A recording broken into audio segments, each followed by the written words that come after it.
Here comes the sun, doo-doo-doo-doo. Here comes the sun, and I say it's all right.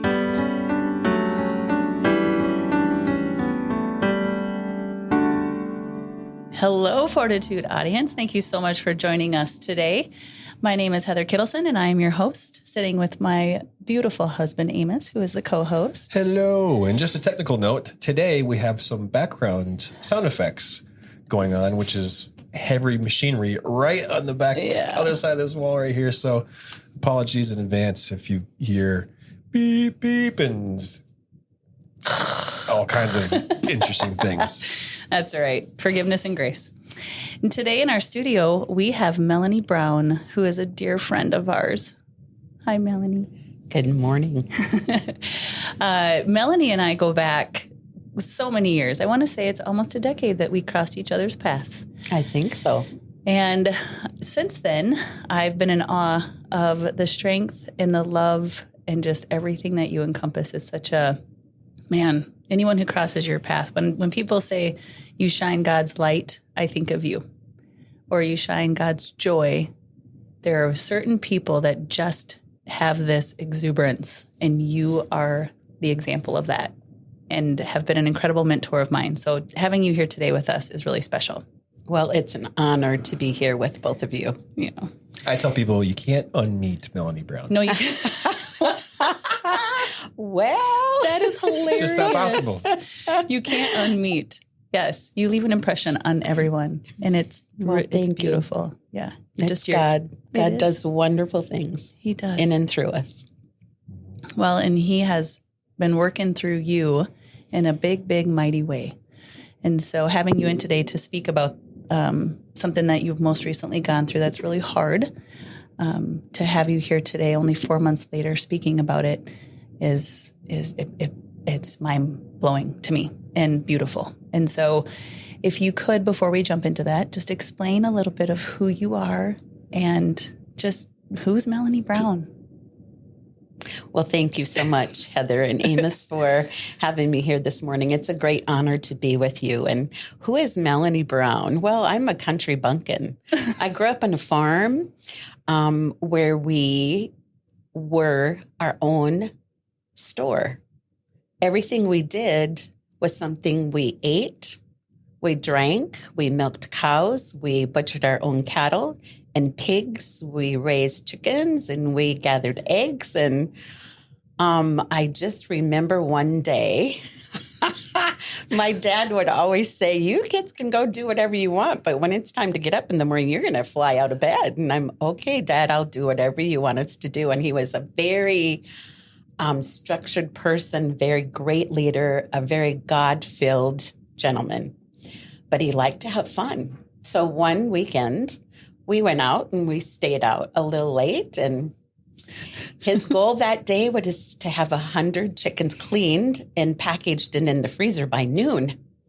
And so, we got home late, snuck upstairs, went to bed, and we flew out of bed that morning because he lit firecrackers and put them in a tin can in the hallway upstairs, and it was like, boom! And we literally jumped out of bed, and he's down at the end of the stairway going, ha, ha, ha, ha, ha, you guys will learn not to stay out anymore. I love that. And so we had to do everything on the farm. Yeah. I always tell my kids, if you go out and scoop the crap and butcher the chickens and clean the internal stuff out of the chicken, you'll really know what work means. Mm-hmm. And you'll really appreciate what's on your table because you created all of that. Well, and the farmers do all of that. Yeah. That's where we're going wrong, Melanie. We were just saying last night that the kids, I put a beautiful dinner in front of them, and this is a universal thing with parents and kids, and I don't want to eat that. Ew, that looks gross. And I was like, we need to have them out butchering their own dang dinner. That's what we need, isn't it? And then they'll have more appreciation. Oh, well, it's just good when your hands and your heart are in everything you do. Yeah. And I think that's what the farm does for kids.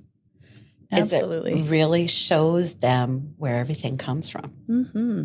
You come from a very big family. Like, we're Yes. talking, your dad is how many of? My father was from a family of 16. Yes. Now, the first child passed away on their dining room table because he got caught in a silage cutter. He was out helping his dad. And so after that, they had 15 more children. And He was the first. He would have been the third. Third, okay. But was the second living. Okay. Oldest. And his sister, his oldest sister and him, their names started with V. My father's name was Vincent. Okay. And all the rest of them were D's. So when those younger ones grew up, the baby of the family grew up, they said, you have to be a D. So they named him Dominique. So anyway, they had a wonderful family. When we all get together, there's 530 some of us. And there's more added as our son is going to have a baby soon. There's more added every time, every day, every month, every year. And we're 1/16 of the family, and there's 72 of us in my family of 6 of us brothers and sisters. Do you really get all 500 together? Very seldomly anymore, but when our grandparents were alive, and wow, the crew got together, and beautiful pictures. We go to a resort where we can rent cabins. They can pull their campers in and all of that. Yeah. Yes, and we'd have square dance parties because my grandma and grandpa called square dances. Oh, man. And everything, yeah. What kind of camera do you use to take a picture? Is that like a satellite photo? It's a wide spectrum. It's a wide spectrum camera. Yes. Can we be a part of your family? Oh, I mean, we kind of already you are. Yes. Yeah, because with Jeremy and then my friend Kate, who's a part of my story, yes, that is part of your family. Yes, which is it's Dorinda. Dorinda is another offshoot, which is over by us, and it's just crazy. There's just a lot of. I mean, what's your Spader? Yes. Okay, we don't want to need to do names, but so you have someone in your group that's also connected related. several ways. Yeah, sorry. Yes. There's so many. Yes. Melanie, so coming from a very large family, the love, the joy, the faith, the roots that have been planted inside of you are beautiful. And I believe that shines through in your character today and what you've passed on. And so you and Dennis, I mean, the way that you've raised your kids and your grandkids and the joy, I was looking back at pictures and just seeing it's really neat, the generational stuff that you have passed on. And you, 4 months ago, went through a pretty tough time, something that no spouse wants to get a call. And I just want to allow you to take time to just walk us through that day and just share what is, I guess, healthy in your heart. Mm-hmm. It was a day that will forever change my life. Mm-hmm. I was traveling outside of Sioux Falls because I'm a speaker and a coach, and I was doing a women's retreat that day. And I had called my husband that morning, as I always do at night and in the morning, and wished him a good day and said, I love you. And I said, I'll have my phone off for most of the day because I'm doing this retreat, but I'll call you on my way home. Okay, honey, bye. Love you too. And the retreat started, and we took a break for lunch, and they said, you go first because you need to eat, and we'll be back doing the retreat. And so I was one of the first ones through the line and sat down and was visiting with a woman that sat beside me. Another one came, and my phone was on vibrate. And I just glanced at the number, and it looked like my grandson's friend's number. So I just silenced my phone, and it immediately rang again, and I silenced it again, and it rang a third time. And I said, ladies, please excuse me. This is the third time in a row. I think I need to take this call. And I took my phone and I went outside with it and said hello, because I didn't know who it was. I usually say, hello, this is Melanie. And she said, is this Melanie Brown? And I said, yes, it is. And she said, are you Dennis Brown's wife? And I said, yes, I am. And she said, I just need you to know that I'm sitting here with your husband. He's been in an accident.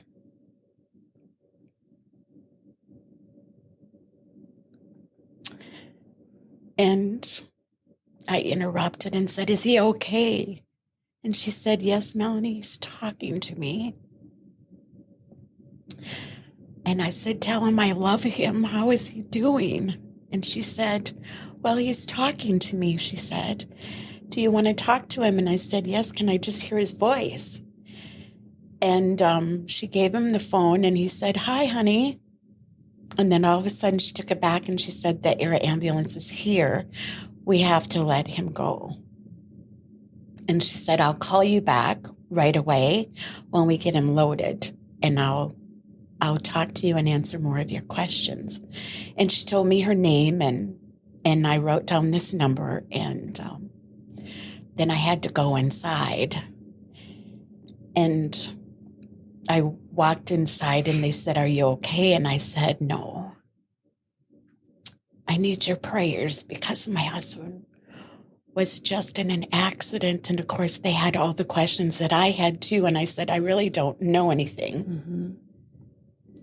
They just were loading him in the air ambulance and she's going to call me back. So when she called me back, of course, I asked again, how bad is he?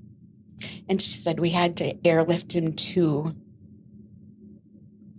the burn unit.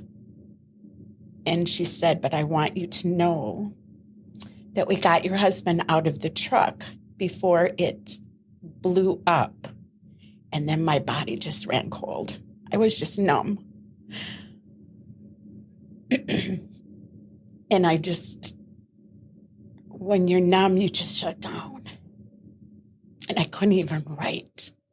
This wonderful lady was with me that was writing everything down. And I just started to pray, dear God, please take him, be with him, guide him, protect him, direct him. And thank you for getting him out before the truck blew up. And I just said, I don't know what's wrong, but I know you're with him. I know you're there. I can feel your presence. And I just prayed, please, God, take care of him. And then these ladies and everybody wanted to take me back to where I came from in Sioux Falls. And I just said, I just need to be by myself. I need to just be with God. I so appreciate you wanting to do that. But in a moment where your life is torn apart and it's falling to pieces, you feel like you're standing on sifting sand, and I needed to be with God to find my foundation again. Mm-hmm. I needed to ground myself in Him. Most of the time we pray to our problems, and I wanted to pray to His promises. Yeah. Knowing that He's going to give me strength to get through, knowing that He has His hands all over Dennis, knowing that everything He will take care of it all. When it's out of our control, it's always under God's control. And so I just needed to be with Him. I needed to talk to Him. I needed to ask a lot of questions. And the one thing that I always ask for is, God, just please show me signs that we're doing what's good and right for Him. Yeah. Can you please just give me signs all the way? And I just prayed. I just prayed to renew Dennis's strength, to heal the brokenhearted. And God, you say you're going to be there with you. All things are possible. And I just praised Him for getting him out of the truck before it blew up, because it could have all been over. But we have this opportunity to go see my husband. And it wasn't pretty right? It was a horrible accident. And his truck did blow up. When you say truck, we're talking a semi. A semi that was loaded. Yes. Yes. And it just, everything was gone. In a second, it was gone. He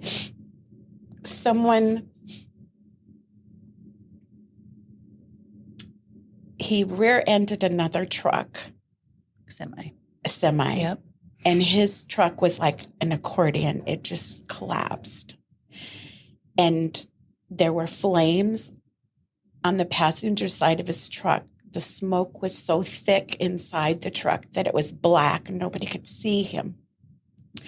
And the traffic was stopping on both sides of the interstate because it was such a horrific accident. And these two ladies went across the unauthorized approach to get to the other side to help. And what ended up happening was a pickup went across the interstate on both lanes to stop the traffic from behind the trucks because people were still going around the two trucks. And these two ladies that came across the interstate got out of their vehicle and walked up by the trucks to see if they could do anything. And they heard Dennis hollering for help. And then she invariably screamed, "There's someone in here that's alive. We need to help him." And she just kept screaming and she tried to open the door, but it wouldn't open. And Dennis was unable to do anything inside because his foot was stuck in the accordion in the crash. It was stuck. He couldn't unhook his seatbelt. He couldn't open his door. And his whole right side is in the fire. And it was like God sent 9 angels to the scene. Mm-hmm. And those angels came bearing. One of them had a box cutter. One of them had a crowbar. And 3 of them came with fire extinguishers. They didn't ask him if he was Democrat, Republican, black, or white. He didn't care what creed or religion he was.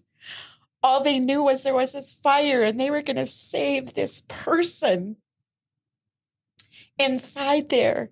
So they were risking their life to save his. Mm-hmm. And they could hear the popping. The one lady said it was like a bomb was going off and the truck kept popping.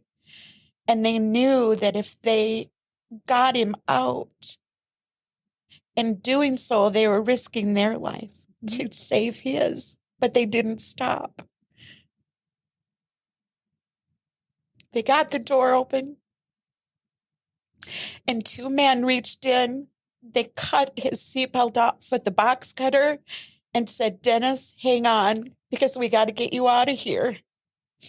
And they just pulled him. They jerked him out, and they had to let him free fall to the pavement because they could not lift him down.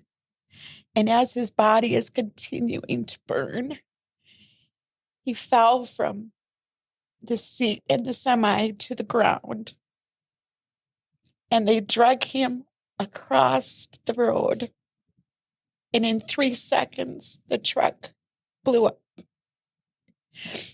And I just stopped and praised those people.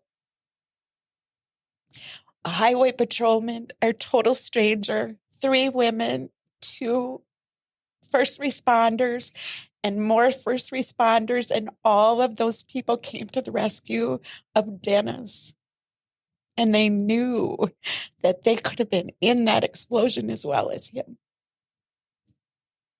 And it's like God had his hand on all of them. God had his hands on everything. Those people were like the hands and feet of Jesus, coming to the rescue of a person that they never knew. They never knew him. And when the air ambulance took him away, there was no sign of the carrier that he was trucking for. Everything in his truck was gone.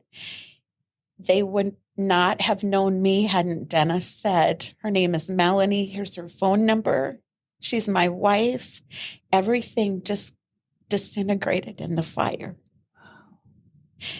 And so it's when I stop and think about how God's hand was over all of this, it was amazing. It was amazing what God did to save Dennis from the fires of hell. Mm-hmm. It was really special being at Dennis's memorial and the standing ovation that those two ladies got in the church. It was beautiful. The two ladies that came and used the crowbar to get that door open. The fact that they were there, they're now a part of your family. Yeah. Very much. You got to Minneapolis, and what was, you first see Dennis, what was that reaction or that reunite like? It was very special. He had spent 9 hours in the emergency room. 9 hours he was in the emergency room. And so you can imagine going from being a strong man to having everything stripped away from you. They had to cut his clothes off. They just took everything away from him, and he lay there naked and afraid. But when I saw him, he was like powered by God. He did not cry. He did not feel sorry for himself. He never complained about any pain or anything. He was just like, wow, I'm still here. Is this really you? And I said, yeah.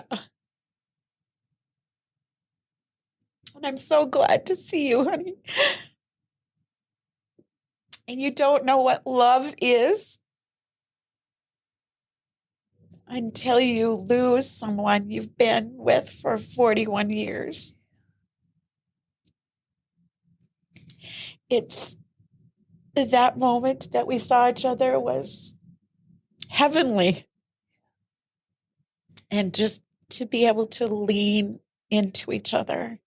And I couldn't touch because he was so wrapped up.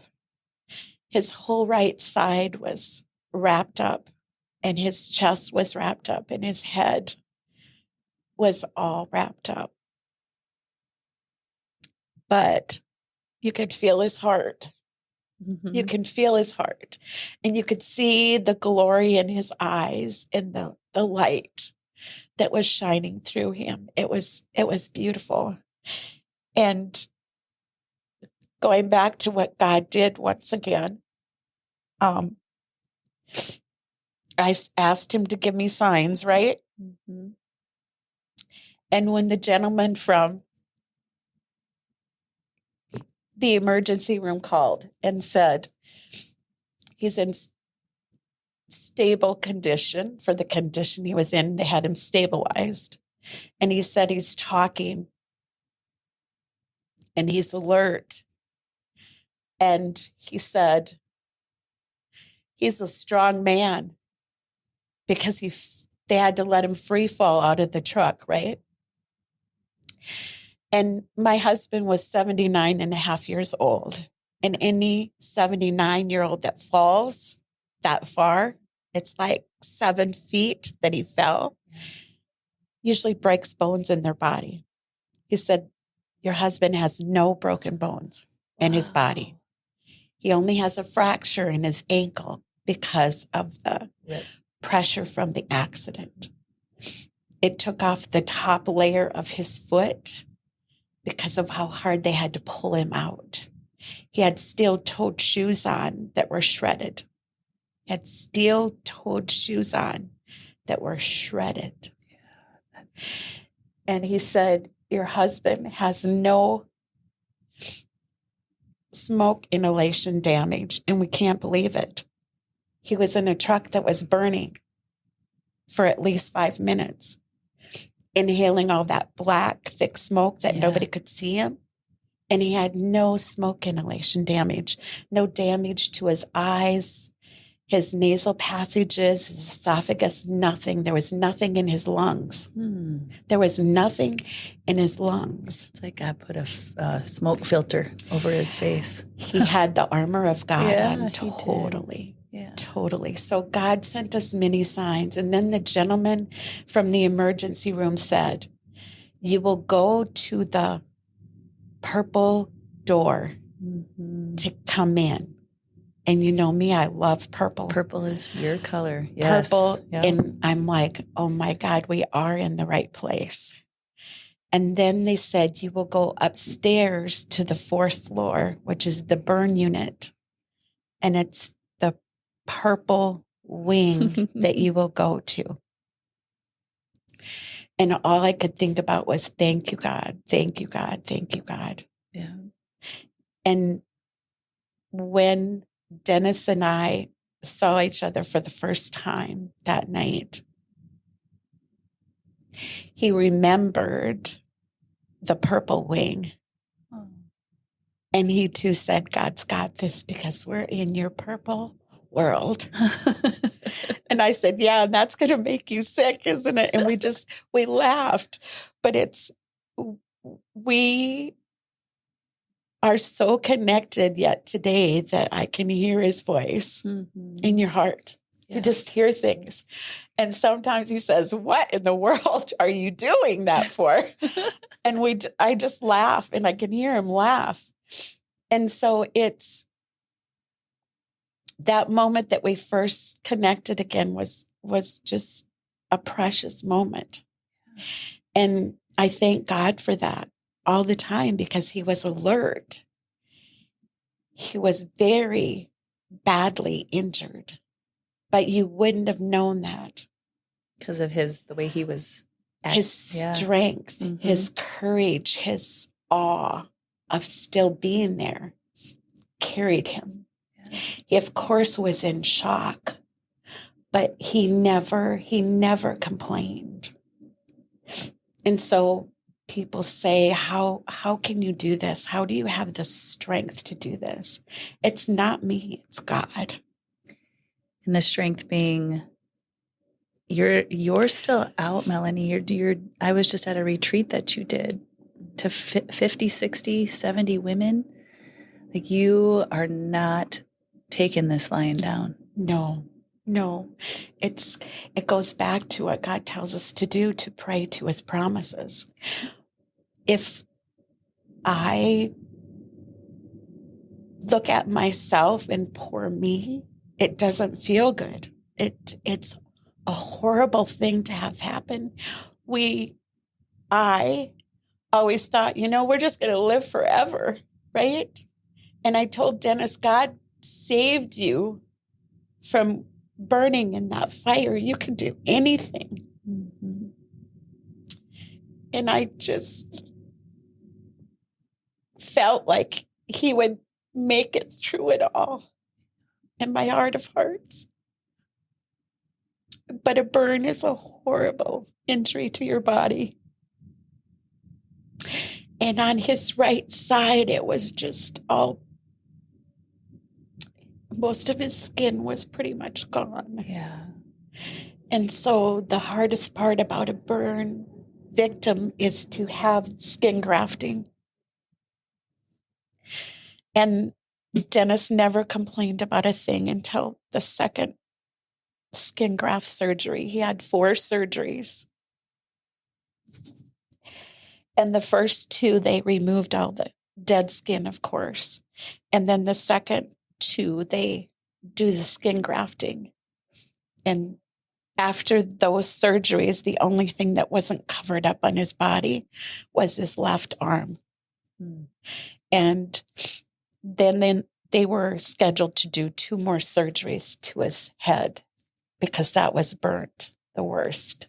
And they would have to do special surgeries for his face and the back of his head. So I was there for most of the time when they took the Band-Aids off. They took all the dressings off. I wanted to be there so I could feel his pain. I wanted to see his body. I wanted him to know that I cared. And I used to be a nurse a long, long time ago when our kids were first born. But I've never seen a burn victim that bad. I saw a lot of things, but I never saw a burn victim that bad. And you have to know who my husband was before this happened. He had a wonderful career as a truck master, we call him, because he also served in the Army and was a truck master in the service. He put on 5.5 million miles in the decades of his service to being a truck master. He trucked for over 60 years, put on 5.5 million miles. He had never been in an accident, and he never, ever had a speeding ticket. Wow. And he never, ever showed up anywhere late. Wow. And so I'm just so proud of the person that he was. And people would say to me, Melanie, he was 79 years old. How come he didn't retire? And I said, you don't know my Dennis. Yeah. And I told him, even the doctors, that he has scheduled appointments for next year already in 2024 to get his CDL, because he was a little perturbed that they couldn't get him in when he thought he should get in because they were so far scheduled out. So he said, I'm going to make appointments before I leave this time. So I'm going to have him for 2024. I said, well, good for you. And I thought to myself, oh, dear Lord, he's going to be 80. Is he not going to retire? And he always said, I need to have a purpose. Yeah. Yeah. And that was his purpose. And he loved it. He loved to meet people. He loved to go to different places. And he did it for 2.5 days every week. And he was there for your grandkids' stuff. He was Yes. there for your kids' stuff. He did everything. He was a great dad. Yes. Husband. He was. We would go to the kids' games when they were in high school, and we'd have parties for the football team and for the basketball team and for the cheerleaders. And one time the football team was in the last game before the end of the season to get into the championship. And it was way out west. We had to drive 7.5 hours to get there. So we were the chaperones for the cheerleaders, which our daughter was a cheerleader. And oh my gosh, those girls would woo over him and so we have a picture where they won the game. And this team that they played had never lost on their home field ever.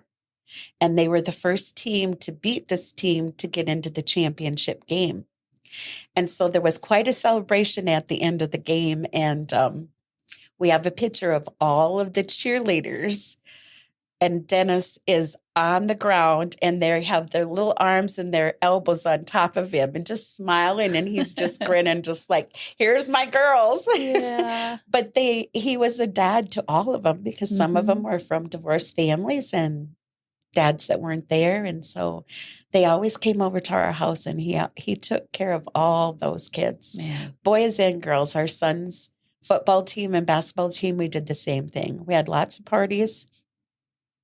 Before the games, we served spaghetti dinners. We had pizza dinners. Yeah. We had the celebration afterwards, homecoming, and our son was homecoming king and our daughter was homecoming queen. So we had a lot of good years you did. of cheering him on and a lot of great celebrations in Dennis's life. So he was 80 years young. He was young at heart and a kid at heart. When you two, you guys show up. That's how I picture the two of you. Everywhere you enter into a door and you show up and you're present and you're there.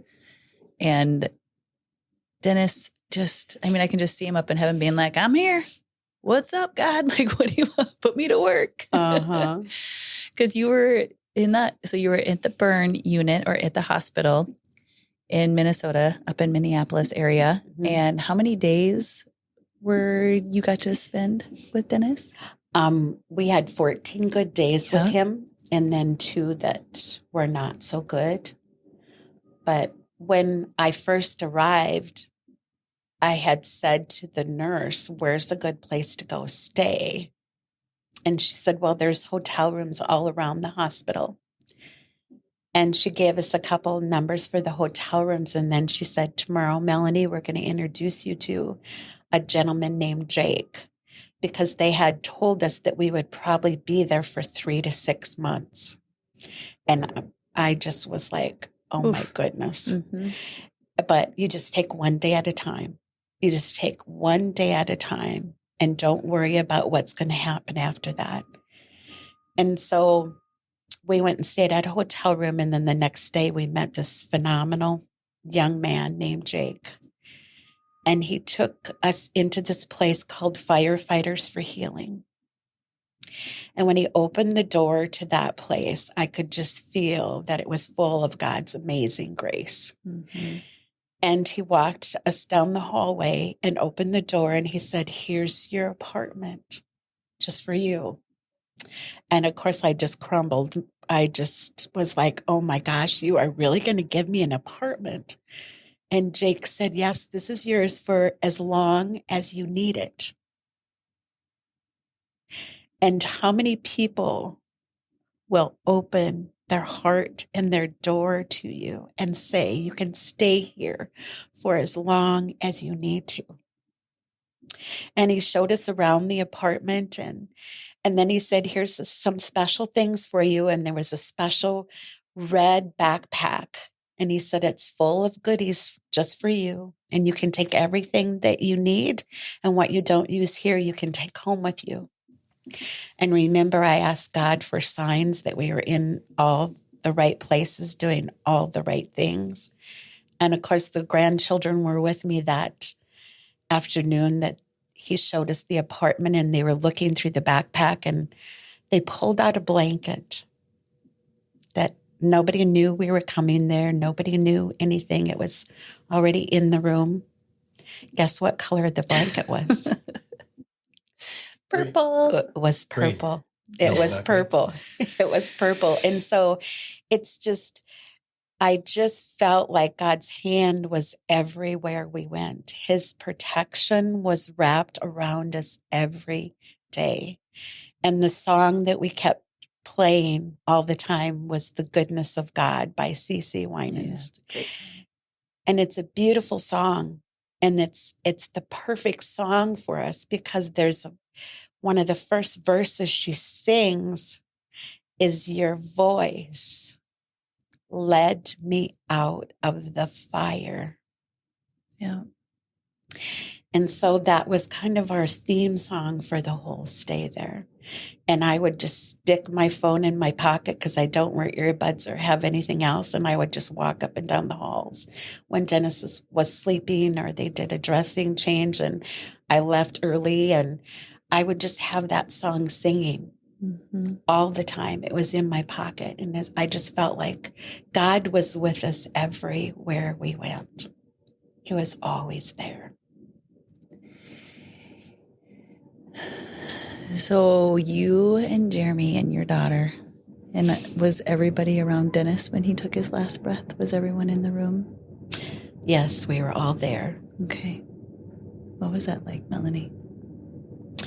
It was 2 days prior to that. They did a dressing change, and it overcome Dennis's body.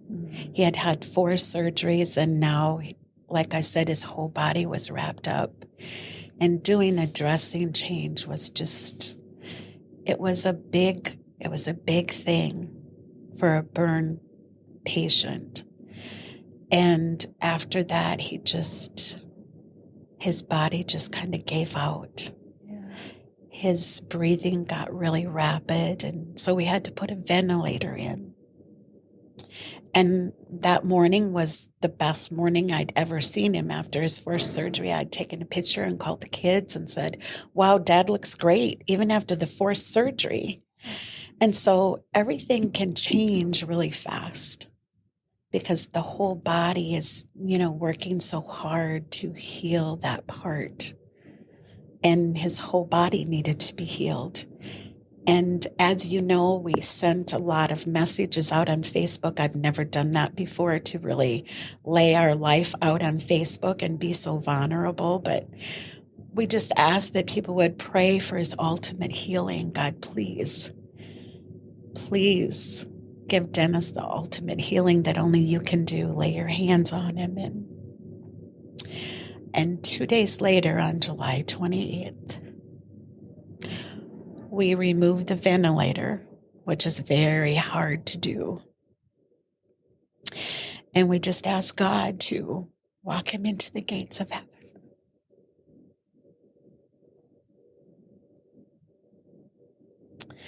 And that's the true meaning of letting go and letting God do everything he knows how to do. And Dennis never cried through anything that they did to him there. But as he was taking his last breath, the tears rolled down the cheeks of his face. And I knew he had met Jesus and his family.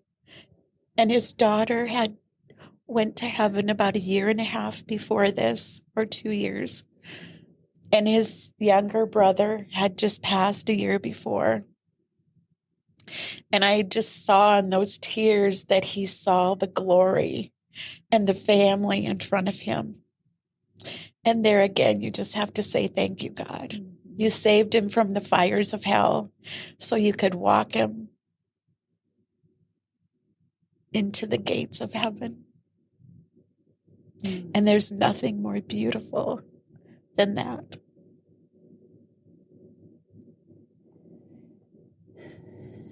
When someone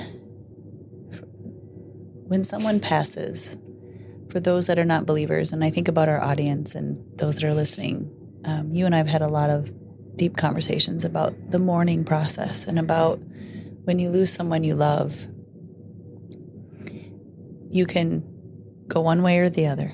And it's that I am so mad at God for taking Dennis. You could have gone that direction, or you could say, I am so grateful. And you have lived on the latter side of that, lived in the peace and the knowing that he is in heaven with God. He did receive the ultimate healing. Your prayer was that. Mm-hmm. And as much as you do not want to live without Dennis, that gives you peace. And every day you wake up and you're just charging out into the world and you're showing up for you and for Dennis. And I think it is so, it's just mighty. It's really mighty, Mel. And that might be a new name for you. Mighty Mel. Like you do it so beautifully and gracefully, and you've had your moments and you've kicked and screamed and cried and all of it. And yet you even show up here today, 4 months after Dennis walked through the gates of heaven. And it's you. It's Dennis. You're carrying your memory and his memory of it all. And I'm just so grateful for you to do that. Thank you. It's just, when I watched my husband go through what he did, and the strength and the courage and the perseverance that he had, I have to tell myself every day, you need to carry on. You need to tell his story. Because I can't focus so much on poor me, because then I just muddle in I call it the pity potty of life. It's poor me. What am I going to do? How am I going to survive? And it's hard to not have him there. We were married for almost 41 years. It's very hard. You feel like your right arm has been cut off. And for me, I just had to create this new vision for my life. I had to see my husband in a different light, where he is right now. When we understand that, it's beautiful. And he sent me the most amazing sign that everything is okay. I went to the Lord's house one day where this beautiful woman prays over you, because I just needed to have that peace and calm inside of me. And someone wanted to take a picture. There was 4 of us women traveling together, and we got out of the car, and the one lady said, just stand there. Girls, I'm going to take a picture of you. And we're like, no, get in it. And she said, no, just do it. We'll have another one. And so she took this picture. And when I looked at the picture on my shirt, I had this kind of a royal blue shirt on, and there's white angel wings going across my chest. And I just thought, wow, thank you so much, Dennis, for letting me know that everything's okay. It was this beautiful light. And if you look at the picture, there's no light anywhere else. It's sunshiny out, but there's no light anywhere else on the picture. And so it's like after he gave me that sign, and then I had a dream that he was running through the green meadows. And it was so beautiful to see him running, because one of the things he said is, I just want to stand up and give you a hug and a kiss. And I said, you can just be right there and do that. It's okay. And I said, you'll be standing soon and running again. And so it was so good to see him in that dream, that he had these special shoes on and he was running. And I couldn't figure out why he wouldn't come over beside me. And I was like, wow, what happened? What did I do wrong? And I was trying to figure it all out. And then I woke up and I'm like, oh, he's in heaven. He's in heaven. And he just waved at me before I woke up. And so I've had those signs from him. And I don't know, every day when I get up, I always pray for his strength to carry me through, and God to show me the way and to guide me and protect me and direct me, because I get lost. I go to the wrong door, right? I go to the wrong door. And sometimes I don't know where or how to do it, but I don't concentrate on the problem. I just pray on the promises of what God says to trust and to obey and to allow him to renew my strength. He can't do it for me. He can do it with me and through me, but I have to also be a part of that. I can't lay there and say, oh my gosh, what am I going to do? I have to get up and be who God's created me to be and do what Dennis did. I need to carry his courage. I need to carry his strength, and I need to persevere through this and be the light that he was in our family and the life that he had with us. I want to keep that light shining. He helped so many people. Those people that came to help him that day were the angels. And it's all happened because he was the angel to many people while he was on this earth. And one in particular that I remember is we always ate out at a local restaurant, and we noticed that the young busboy that bussed and cleaned up all the tables and stuff his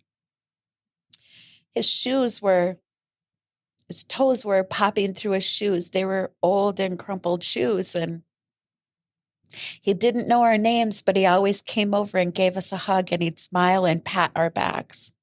And he was just an amazing young gentleman. And so we decided that we were going to get him a new pair of shoes for Christmas. And we were going to take him out for breakfast. And how could we do this? Because he lives in a special unit for these young adults. And so we asked the gentleman that was the head of the restaurant, like, how can we do this for him? And so he told us what we needed to do is to call the place in which he lived and ask the person that was in charge if we could take him out for breakfast. And we did all of that. And that was right before Christmas. So we took a picture of him with Santa Claus. And you would not believe the beauty that's in that picture, all because Dennis cared enough. Dennis cared enough to make a difference in someone else's life. And he's the silent angel. If we saw a young person sitting by themselves, we would usually buy or pay for their meal. If we saw an older gentleman or woman sitting by themselves, we would do the same. And we would always tell the waiter or waitress, please don't tell them who it is. Just tell them their meal's paid for and we would like to pick up their ticket. And so it's all of those things that Dennis did along the way that kind of paved the way for how his life ended here on earth and began in heaven and his eternal home. Oh, Melanie. So if anybody in the audience got anything from this, it is that to not pray. How did you say that? To pray for the promise, not the problem. Right. And to go out into the world and live like Dennis. That's the message that I hear today is go live like Dennis. Love on others selflessly and with all your heart. And don't accept the credit. I mean, like just do it. Be the hands and feet of God. Oh, Mel, thank you so much for being here today.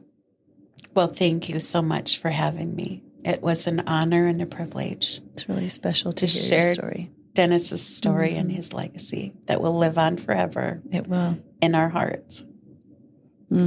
Thank you. Thank you. Thanks so much. Thank you so much for listening. We want to change lives through this podcast. And if you want to support this podcast or our guests, please see the links below for our Patreon and giving links. And like and subscribe and also share our podcast as much as possible. Thank you.